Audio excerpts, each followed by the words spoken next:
हाय, hello, नमस्कार. पुन्हा एकदा सगळ्यांचं आपल्या यूट्यूब चॅनलमध्ये स्वागत आहे. तर आपण ज्या काल कैऱ्या आणल्या होत्या, तर आज आपण त्याच्यापासून आमसुलं बनवायला घेणार आहोत.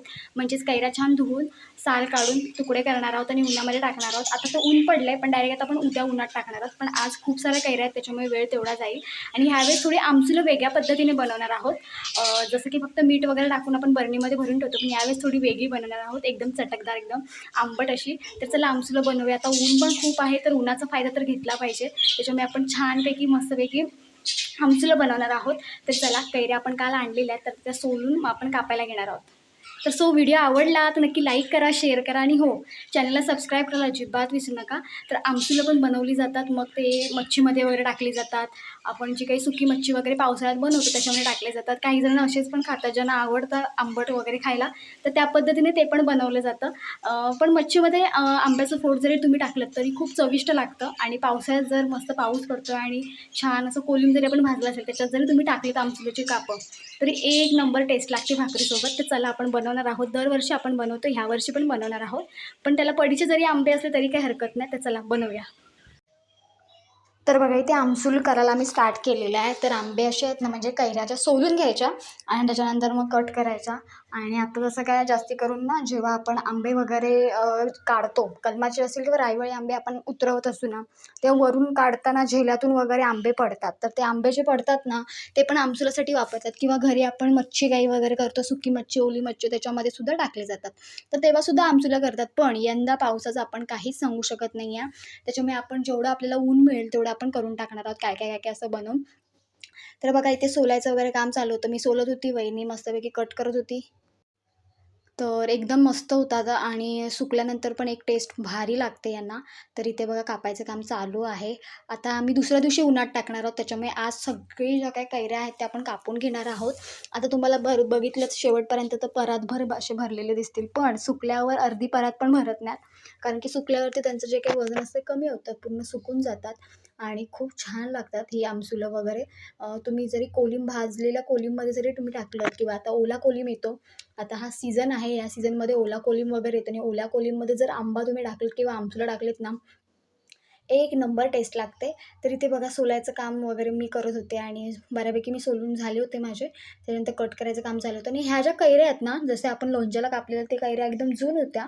आतमध्ये बाटा तयार झाला होता. पण ह्या ज्या कैऱ्या आहेत ना, त्या कोवळ्या आहेत. त्याच्यामध्ये अजून कोयच आहे तयार. तर हे बघा, एवढी परात भरून आपली झाली. आता आपण दुसऱ्या ह्याच्यामध्ये ओततोय. तर आम्ही दुसऱ्या दिवशी उन्हामध्ये टाकणार होतो ना, मग आम्ही आधीच फ्रीजमध्ये वगैरे ठेवणार होतो. तर मग एका भांड्यामध्ये सगळं काढत होतो आणि मग फ्रीजमध्ये ठेवणार. उद्या सकाळी मग ऊन आल्यावरती आपण टाकणार होतो.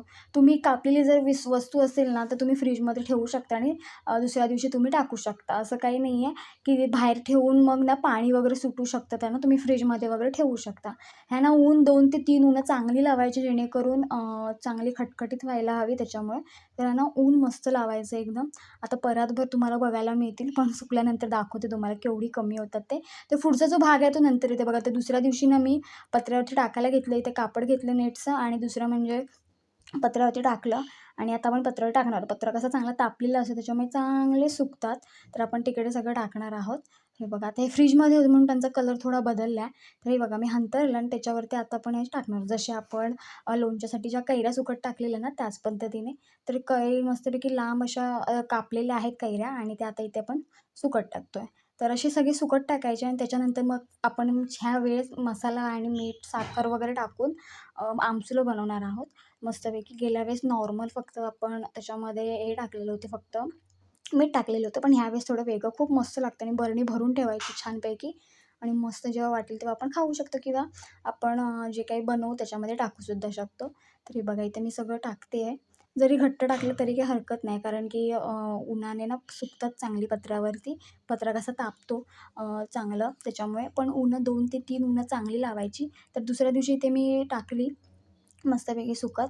तर हे बघा, आता अशी सुकतात. सो तुम्हाला व्हिडिओ आवडला तर नक्की लाईक करा, शेअर करा. आणि इथून जो पुढचा व्हिडिओ असेल आमसुलं बनवण्याचा पुढचा, तो लवकरच येईल 1-2 उन्हं लावल्यानंतर. तर नक्की बघा. आणि हे जर तुम्हाला व्हिडिओ आवडला तर नक्की लाईक करा, शेअर करा. आणि हो, चॅनलला सबस्क्राईब करायला अजिबात विसरू नका.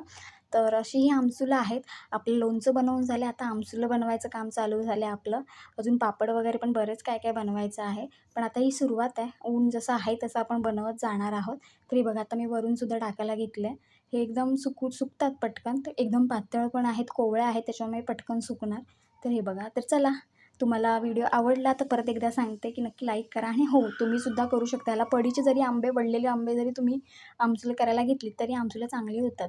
फक्त लोणच्यासाठी वगैरे ते आंबे पडीचे वापरू नाही शकत. बाकी तुम्ही असे वापरू शकता. म्हणजे पडलेले वगैरे आंबे असतात ना काढताना वगैरे, ते तुम्ही असं ह्याच्यामध्ये इझिली टाकू शकता. तर इथे बघा मस्तपैकी आपली आमसुलं सुकतात उन्हा